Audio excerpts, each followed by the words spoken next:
Hello everybody.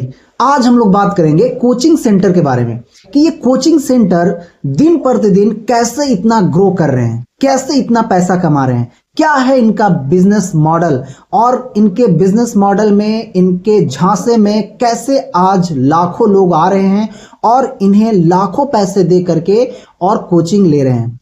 तो आखिर ये कोचिंग सेंटर हमारे एजुकेशन सिस्टम के लिए कितना खतरनाक है, किस तरह से एजुकेशन सिस्टम को बर्बाद कर रहे हैं, पेरेंट्स बच्चे इनके झांसे में कैसे आ रहे हैं और किस तरह से बच्चों को हेल्प करने के बजाय उनके डिप्रेशन का, उनके एंजाइटी का जो है कि सबब बना। फाइनली ये भी देखेंगे कि कैसे इनका धंधा दिन प्रतिदिन बढ़ते जा रहा है, किस तरह से झूठी सपने दिखा करके बच्चों के लाइफ के साथ खिलवाड़ कर रहे हैं। और तो सबसे पहला जो उनका हथकंडा है वो है, जिस चीज की वो तैयारी कराते हैं उस पोस्ट को क्या करते हैं, बहुत ग्लोरीफाई कर देते हैं, बहुत उसको एग्जाजरेट कर देते हैं, उसे बहुत बढ़ा चढ़ा के बताते हैं।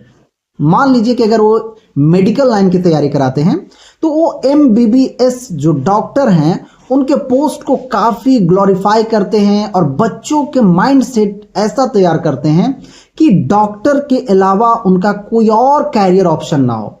यानी कि अगर बच्चा उस वीडियो को देखे तो वो इतना मोटिवेट कर देते हैं कि भैया डॉक्टर के अलावा तो और कुछ बनना ही नहीं है, क्योंकि दुनिया में सबसे अच्छा जो काम है वो है डॉक्टर का है और डॉक्टर के अलावा कोई और भी कोर्सेज करने के लिए वो राजी नहीं होते हैं। तो इस तरह से उनके माइंड को, उनके ब्रेन को वॉश कर दिया जाता है कि सिर्फ उसी के बारे में सोचते हैं और उनका कोई कैरियर ऑप्शन नहीं रहता है। इसी तरह से जो यूपीएससी की तैयारी कराते हैं वो IAS के पोस्ट को बहुत ग्लोरीफाई कर देते हैं। इसी तरह से जो JEE मेंस की तैयारी कराते हैं वो इंजीनियरिंग के पोस्ट को ग्लोरीफाई कर देते हैं और बच्चों के माइंड को इस तरह से मैनिपुलेट करते हैं कि बच्चा दूसरे ब्रांच में, दूसरे कोई कैरियर ऑप्शन के बारे में सोच ही नहीं पाता है। दूसरा जो उनका हथकंडा है वो है एडवर्टीजमेंट, और हम इसे कह सकते हैं कि ये सबसे बड़ा हथकंडा है आज के डेट में। वो क्या करते हैं कि इतना एडवर्टीजमेंट करते हैं, इतना विज्ञापन लगाते हैं, हर गली में, हर मोड़ पे, हर शहर में, हर गाड़ी पे आपको उनके इंस्टीट्यूट का, उनके कोचिंग सेंटर का आपको पोस्टर देखने को मिलता है। तो बच्चे, पेरेंट्स कहीं भी जाते हैं तो बस उन्हीं का पोस्टर देखने को मिलता है। तो इस तरह से जब ये इतना एडवर्टीजमेंट देखते हैं तो चाहे वो पेरेंट्स हो, चाहे वो बच्चे हों, वो क्या करते हैं, उनके माइंड में ऐसा बैठ जाता है कि अगर हमें डॉक्टरी की पढ़ाई करनी है, नीट निकालना है, तो हमें आकाशी में जाना होगा, हमें एलन में ही जाना होगा। अगर हमें जो है कि यूपीएससी की तैयारी करनी है तो हमें खान सर से ही पढ़ना होगा, हमें विकास दिव्यकीर्ति यानी कि दृष्टि में ही जाना होगा, हमें बाजीराम में ही जाना होगा। तो इतना एडवर्टीजमेंट करते हैं कि लोगों के अंदर वो एडवर्टीजमेंट उनको इतना इन्फ्लुएंस कर देता है कि उसी संस्था में जाकर के वो एडमिशन लेने पे मजबूर हो जाते हैं। आपने तो सुना ही होगा कि जो दिखता है वही बिकता है। तो ये इतना दिखाते हैं, इतना शो ऑफ करते हैं कि अल्टीमेटली पेरेंट्स और कैंडिडेट बच्चे दोनों के अंदर वो जो है कि घुल मिल जाते हैं। रात दिन उनका वही ख्याल आता है, कोचिंग सेंटर के बारे में ही सोचते रहते हैं और अल्टीमेटली इसका नतीजा ये होता है कि वो वहां पे एडमिशन ले लेते हैं। तो एडवर्टीजमेंट के जाल में, एडवर्टीजमेंट इतना बड़े पैमाने पे करने की वजह से पेरेंट्स और बच्चे का दिमाग घूम जाता है और उन्हें लगता है कि भैया पढ़ाई करनी है तो यहीं से करनी है। और एडवर्टीजमेंट में ही होता है टॉपर का नाम। तो आप जहां भी एडवर्टीजमेंट देखेंगे बड़े बड़े इंस्टीट्यूट का, बड़े बड़े कोचिंग सेंटर का, उसमें टॉपर का नाम लिखा रहेगा कि ये पिछले साल टॉप किए हैं, आपको भी अगर टॉप करना है तो यहीं से पढ़ना होगा। यानी कि टॉपर से नीचे तो बात ही नहीं करते।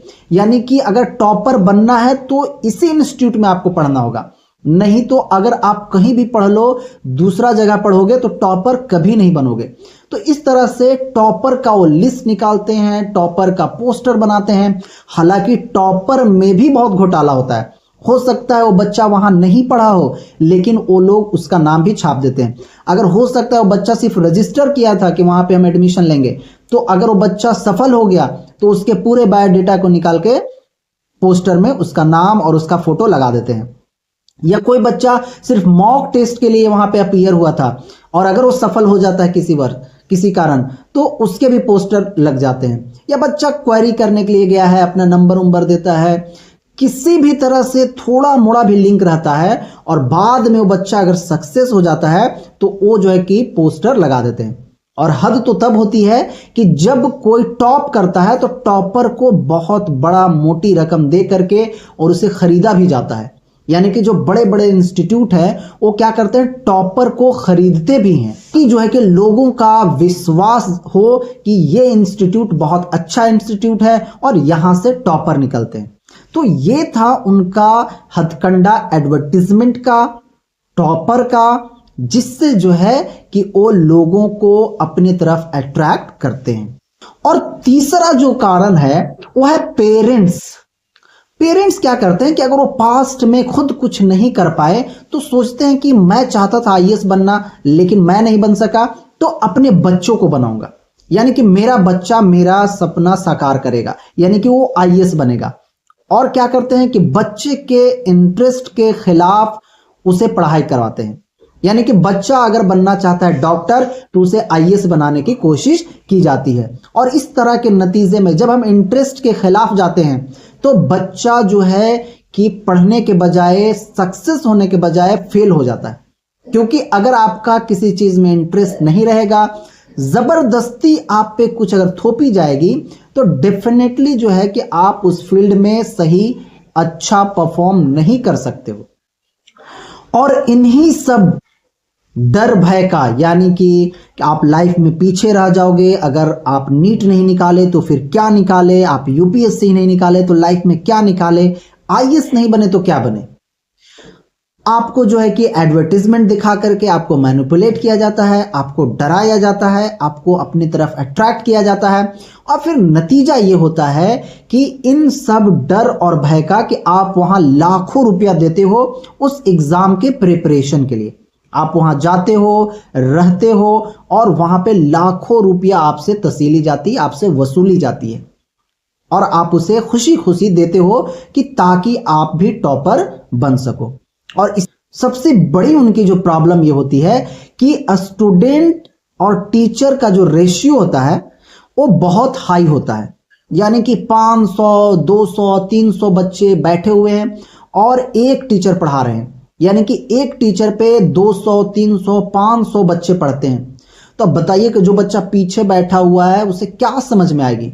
जो बच्चे टैलेंटेड होते हैं, कुछ बच्चे वो तो समझ जाते हैं, लेकिन जिन्हें थोड़ा हेल्पिंग हैंड की जरूरत पड़ती है, जो कुछ स्लो लर्नर होते हैं, वो कभी टीचर को समझ ही नहीं पाते हैं, वो कभी टीचर की बात को समझ ही नहीं पाते हैं। तो 500 की भीड़ में आपको पढ़ाई जाती है, 300 के भीड़ में आपको पढ़ाई जाती है, जो कि एक क्वालिटी एजुकेशन नहीं दिया जा सकता है इस रेशियो में।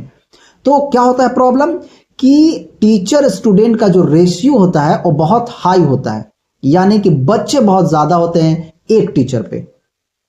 इससे क्या होता है कि आपको मशीन की तरह ट्रीट किया जाता है कि यानी कि 4-4, 5-5 घंटा रेगुलरली क्लास लिया जाता है, 8-8 घंटा आपको दिन में रेगुलरली क्लास लिया जाता है ताकि उनका सिलेबस सही से कंप्लीट हो जाए, टाइम पे कंप्लीट हो जाए, चाहे आप सीखो या ना सीखो, ताकि आपको 1 साल बाद, 6 महीने बाद हटा दिया जाए, फिर दूसरे लोगों को मौका दिया जाए, फिर दूसरे लोग एडमिशन लें और जिससे जो है कि उनकी कमाई हो सके। तो इस तरह से क्या किया जाता है कि सिलेबस को कंप्लीट करने पे ज्यादा फोकस दिया जाता है और बच्चों के डाउट क्लियरेंस नहीं किए जाते हैं, बच्चे का प्रोग्रेस नहीं देखा जाता है और बच्चे सब सीख रहे हैं इस पे कोई भी फोकस नहीं होता है। अब आइए हम लोग कुछ डेटा पे जो है कि नजर डालते हैं कि आखिर हमारे देश में जो ये ग्लोरियस पोस्ट कहते हैं, जिन्हें नीट एग्जाम होता है, यूपीएससी का एग्जाम होता है, जेई का इंजीनियर बनने के लिए एग्जाम होता है, उन सब में कितने गवर्नमेंट सीट हैं, बच्चों का कितना हर साल सिलेक्शन होता है। तो अगर हम बात करें कि हर साल बच्चे लगभग 24 से 25 लाख बच्चे नीट के एग्जाम में अपीयर होते हैं। 24 से 25 लाख बच्चे हर साल नीट के एग्जाम दे रहे हैं। उसमें से जो गवर्नमेंट सीट है एमबीबीएस के लिए वो है 55,000, यानी कि लमसम 55,000 गवर्नमेंट में सीट है और बच्चे अपीयर हो रहे हैं उस पे 25 लाख। तो आप देख सकते हैं कि कितना हाई कंपटीशन है। उसी तरह से अगर आईआईटी में देखें, जिसके लिए इंजीनियरिंग के लिए लोग जाते हैं, इंडियन इंस्टीट्यूट ऑफ टेक्नोलॉजी में एडमिशन के लिए, तो लमसम जो है कि 12 लाख हर साल लोग एग्जाम दे रहे हैं। और गवर्नमेंट की जो सीट्स है, आईआईटी में जो सीट्स है वो है लगभग 17,000। 12 लाख अपीयर हो रहे हैं एग्जाम में, एंट्रेंस में बैठ रहे हैं, और उनमें से मात्र 17,000 का ही आईआईटी में एडमिशन हो रहा है। इसी तरह से आप देखें यूपीएससी में तो 10 से 12 लाख लोग हर साल अपीयर होते हैं और 1000, 1500, 1200 सीट आती है यूपीएससी में आईएएस आईपीएस बनने के लिए। तो 10 लाख लोग एग्जाम दे रहे हैं, जिनमें से 1000, 2000 का सिलेक्शन होना है, यानी कि 0 कुछ % लोग सिलेक्ट होते हैं और इसी के पीछे सारे लोग भागते हैं। तो देखिए सिलेक्शन का जो रेट है, सिलेक्शन की जो डेटा है वो बहुत कम है, और जो लोग अपीयर हो रहे हैं, जो एग्जाम दे रहे हैं बच्चे, वो बहुत ज्यादा है।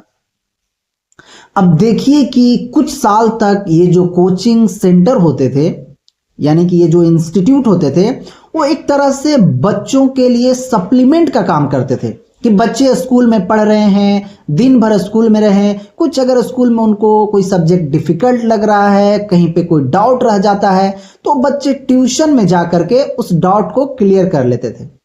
1 घंटा, आधा घंटा, 2 घंटा पढ़ते थे। लेकिन अब हो गया उल्टा, यानी कि अब स्कूल बन गए हैं सेकेंडरी और ट्यूशन और कोचिंग क्लासेस बन गए हैं प्राइमरी। यानी कि मैं बहुत बार सुनता हूं कि मैं पूछता हूं बच्चों से कि आप लेट क्यों आए, तो बच्चे बोलते हैं कि मैं कोचिंग गया था। आते हैं कि बच्चे कहाँ हैं, बच्चे स्कूल नहीं आ रहे हैं, तो पेरेंट्स बोलते हैं, बच्चे बोलते हैं कि बच्चा कोचिंग गया हुआ है। यानी कि स्कूल के टाइम पे वो कोचिंग जाते हैं, यानी कि स्कूल आने के बजाय बच्चे आजकल कहाँ जा रहे हैं, कोचिंग जा रहे हैं। तो पहले प्राइमरी एजुकेशन, यानी कि लोगों का जो मेन एजुकेशन दिया जाता था वो स्कूल्स में दिए जाते थे, लेकिन आज का जो एजुकेशन है वो कोचिंग में दिए जा रहे हैं, इंस्टीट्यूट में दिए जा रहे हैं। यानी कि स्कूल बन गया है अब सेकेंडरी और कोचिंग क्लासेस बन गए हैं प्राइमरी, जहां से एजुकेशन बच्चे ले रहे हैं। ये कैसे उनके लिए खतरनाक है आखिर? तो देखिए, जब आप कोचिंग जाते हो तो आपके सब्जेक्ट्स को, आपके सिलेबस को टाइमली पढ़ाया जाता है। आपको रटने पे कि भाई ये याद करके आ जाओ, ये प्रॉब्लम सॉल्व कर लो, ये कर लो, तो आपको एक मशीन की तरह, एक रोबोट की तरह पढ़ाया जाता है। उसके बजाय स्कूल में देखो तो स्कूल में एक सिस्टम होता है कि आपको इतना पढ़ना है, फिर आपको खेलना है, फिर आपको ये प्रोग्राम होगा, फिर आपको ये होगा। तो स्कूल्स में बहुत तरह तरह के एक्टिविटीज कराई जाती है, जो कोचिंग में पॉसिबल नहीं है। कि कोचिंग में क्या होता है कि लिमिटेड टाइम है, उसी के अंदर उनको पढ़ाना है, और वो जो है कि रोबोट की तरह पढ़ाते हैं, और बच्चे भी है कि रोबोट की तरह पढ़ रहे हैं। इसी तरह से आजकल के बच्चे क्या हो रहे हैं, रोबोट बन रहे हैं। हो क्या रहा है कि उनके अंदर क्रिटिकल थिंकिंग नहीं आ रहा है, उनका होलिस्टिक डेवलपमेंट नहीं हो पा रहा है। स्कूल में क्या होता है कि बच्चे के क्रिटिकल थिंकिंग को डेवलप किया जाता है, बच्चे को तरह तरह से काम असाइन किए जाते हैं, बच्चे वो काम करते हैं, उनके अंदर क्रिएटिविटी आती है। कोचिंग में जो पॉसिबल उतने कम समय में नहीं है। और क्या होता है कि ओवरऑल डेवलपमेंट नहीं होता है। बच्चा जब स्कूल आता है तो पीटी करता है, बच्चा जब स्कूल आता है तो गाना गाता है, किसी स्पोर्ट्स में पार्टिसिपेट करता है, तो उसके अंदर जो भी क्वालिटीज होती हैं वो सामने आती हैं, और उसी के अकॉर्डिंग उसके कैरियर को बनाने में टीचर मदद करते हैं, और बच्चा जो है कि अपने लाइफ में सक्सेस होता है। लेकिन आप कोचिंग में जाओ तो इस तरह के काम को आप एक्सपेक्ट नहीं कर सकते हो। कोचिंग में सिर्फ करिकुलर चीजें ही पढ़ाई जाती है, यानी कि जो आपके सिलेबस में है वही सब्जेक्ट्स वहां पे पढ़ाए जाते हैं। यानी कि आपको math, science, social science, languages पढ़ाए जाएंगे।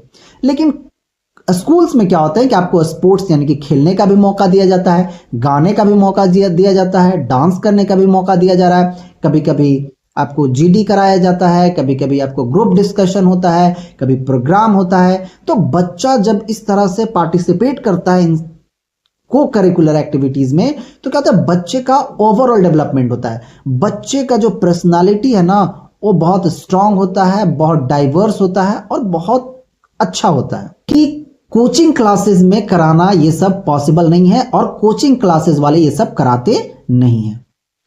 कोचिंग क्लासेस वाले कराते क्या है कि उनका मेन जो पर्पस होता है वो होता है सिलेबस खत्म कर देना, पैसा ज्यादा से ज्यादा कमाना और कम से कम पढ़ाना। यानी कि पढ़ाने पे उन्हें ज्यादा फोकस नहीं होता है, उन्हें ज्यादा फोकस होता है पैसा कमाने पे। क्योंकि आज के डेट में कोचिंग जो इंडस्ट्री है, जो कोचिंग जो सेंटर है, एक इंडस्ट्री का, एक बिजनेस के मॉडल को फॉलो करते हैं। एक तरह का ये सबसे सेफ और सिक्योर बिजनेस माना जाता है आज के डेट में। यानी कि अगर आप कोचिंग क्लासेस खोलते हैं तो उसमें पैसा डूबने का ज्यादा डर नहीं रहता है, बल्कि बहुत इसमें अनलिमिटेड प्रॉफिट है। इसलिए बहुत सारे लोग क्या है कि कोचिंग क्लासेस चलाते हैं और इस बिजनेस में आ रहे हैं। और सिर्फ जो है कि वो एग्जाम ओरिएंटेड पढ़ाई कराते हैं, यानी कि कैसे आपका एग्जाम में ज्यादा से ज्यादा मार्क्स आएगा, इस चीज पे उनका फोकस रहता है। आपका पूरा डेवलपमेंट कैसे होगा, आप हेल्दी कैसे रहोगे, आपके अंदर खेलने की कला है तो उसको कैसे बाहर ला सकते हो, आपके अंदर गाने की कला है तो आप उसको कैसे बाहर ला सकते हो, आप अच्छे ऑरेटर हो, आपके अंदर नेता बनने की अगर खूबी है तो आप कैसे नेता बन सकते हो। ये सारी चीजें कोचिंग क्लासेस में नहीं कराई जाती है, ये स्कूल्स में कराए जाते हैं। स्कूल्स में बाल संसद होते हैं, वहां पे बच्चों को इलेक्शन कराया जाता है, उन्हें नेता बनाया जाता है, ताकि उनके अंदर अगर नेता बनने की क्वालिटी है तो वो नेता बने। लेकिन ये करना कोचिंग सेंटर में पॉसिबल नहीं है। इसीलिए मैं कह रहा हूं कि जो कोचिंग सेंटर हैं वो क्या कर रहे हैं कि स्कूल का जो एजुकेशन सिस्टम है उसको बर्बाद कर रहे हैं, जो बच्चों के लिए बहुत अच्छा नहीं है। आई होप कि ये वीडियो आपको अच्छी लगी होगी, कुछ क्लैरिटी आई होगी कि किस तरह से कोचिंग सेंटर्स हम लोगों को बेवकूफ बनाते हैं, किस तरह से वो पैसा हम लोगों से वसूल करते हैं और किस तरह से वो एजुकेशन सिस्टम को बर्बाद कर रहे हैं और बच्चे के लिए वो कितना खतरनाक बनते जा रहे हैं। तो आपको इसी तरह के वीडियो के लिए आप मेरे चैनल को सब्सक्राइब कर लीजिए, लाइक कीजिए, कमेंट कीजिए।